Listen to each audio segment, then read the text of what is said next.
So hello and welcome to our YouTube channel Gaurang's mathematics academy. আজকে আমরা চালু করছি ক্লাস 7-এর সর্বসমতার ধারণা। তো চলো আমরা ক্লাসটা শুরু করছি বেশি না কথা বলে। দেখো প্রথম দিকে শুরু করছি। বলছে আমরা স্কেল, পেন্সিল ও কম্পাসের সাহায্যে ত্রিভুজ এর ছবি আঁকতে গিয়ে একই ধরনের দুটি ছবি কেটে একটির সাথে অপরটির মিলিয়ে দেখেছি। এখন আমরা কোন শর্তে ত্রিভুজ দুটি একটি অপরটির সাথে সম্পূর্ণ মিলে গেছে তা দেখি। দেখো এখানে এ বি সি আর হচ্ছে ডি ই এফ দুটো আমরা হচ্ছে কি ত্রিভুজ এঁকেছি।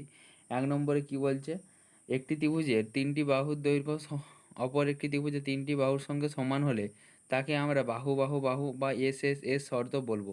2 নম্বরে কি বলছে, একটি ত্রিভুজের দুটি বাহুর দৈর্ঘ্য ও তাদের অন্তর্ভুক্ত কোণের পরিমাপ অপর একটি ত্রিভুজের দুটি বাহুর দৈর্ঘ্য ও তাদের অন্তর্ভুক্ত কোণের পরিমাপের সমান হলে তাকে আমরা বাহু কোণ বাহু বা সাইড অ্যাঙ্গেল সাইড বলবো, শর্ত বলবো।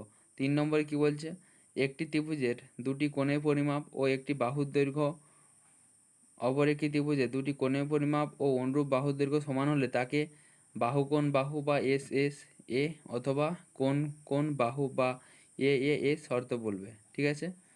নেক্সট কি বলছে, দুটি ত্রিভুজের সমান বাহুগুলির বিপরীত কোণগুলি অনুরূপ কোণ ও সমান কোণগুলির বিপরীত বাহুগুলি অনুরূপ বাহু।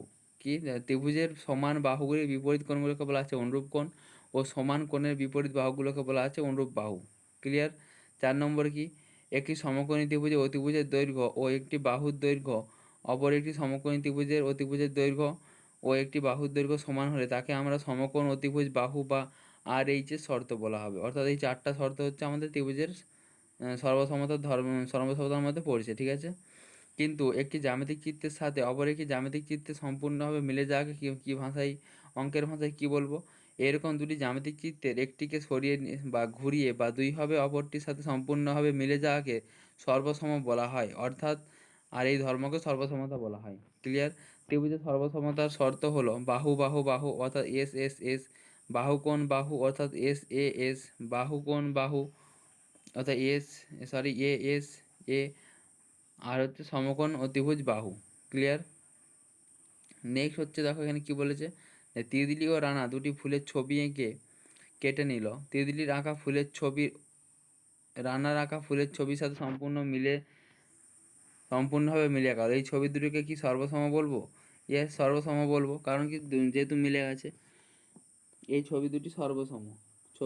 এই ছবি দুটিও সর্বসম। কিন্তু দুটি ত্রিভুজের 3টি কোণের পরিমাপ সমান হলে ত্রিভুজ দুটি সর্বসম হবে কিনা দেখি। দুটি সমবাহু ত্রিভুজ আঁকলাম। দেখো 60 degree 60 degree 60 degree A B C ত্রিভুজ, যার বিসি বাহুর দৈর্ঘ্য 2.5 সেমি, আর এখানে হচ্ছে কোণগুলো তো 60 ডিগ্রি হলেও বাহুর দৈর্ঘ্য হচ্ছে 4 সেমি। তার মানে বাহুগুলো তো সমান হচ্ছে না। তাই দেখছি ত্রিভুজের কোণগুলি সমান, কিন্তু জ্যামিতিক চিত্রের ওপর আরেকটি জ্যামিতিক চিত্র বসালে সম্পূর্ণভাবে মিলে যাচ্ছে না, অর্থাৎ ত্রিভুজ দুটি সর্বসম নয়। তাহলে ত্রিভুজ দুটিকে কি বলবো? তখন ত্রিভুজ দুটিকে সদিশকোণী বলা হবে। ঠিক আছে। তাহলে একটা নতুন হচ্ছে কি পেলেন না, সদিশকোণী। ক্লিয়ার। অর্থাৎ একটি ত্রিভুজের 3টি কোণের পরিমাপ অপর একটি ত্রিভুজের 3টি কোণের পরিমাপ সমান, তাই দুটি ত্রিভুজের কোণ এই সর্বসমতার শর্ত হতে পারে না। কোণ সর্বসমতার শর্ত হতে পারে না। নেক্সট হচ্ছে, দেখো এ কোণটা 45 ডিগ্রি, সি কোণটা 45 ডিগ্রি, বি কোণটা 90 ডিগ্রি, 4 ডিগ্রি 4 সেমি 4 সেমি করে রয়েছে বাহুগুলো। 45 এটা 90 ডিগ্রিতে 5 সেমি করে রয়েছে। তাহলে এই সমকোণী সমদ্বিবাহু ত্রিভুজ দুটি অনুরূপ কোণ 3টি সমান, ত্রিভুজ দুটি সর্বসম নয়। কারণ কি, বাহুগুলো তো সমান নয়, তাই হচ্ছে সর্বসম নয়, কিন্তু ত্রিভুজ দুটি সদিশকোণী। ক্লিয়ার। আজকে এই পর্যন্ত আলোচনা করলাম আমাদের এই চ্যাপ্টারটা। এই অনুশীলনীগুলো তোমরা করার চেষ্টা করবে, আমরা না হলে পরে করিয়ে দেবো। ঠিক আছে। আজকে এখানেই রাখছি ক্লাসটা। তোমরা ভালো লাগলে চ্যানেলকে সাবস্ক্রাইব করবে, শেয়ার করবে। Thank you.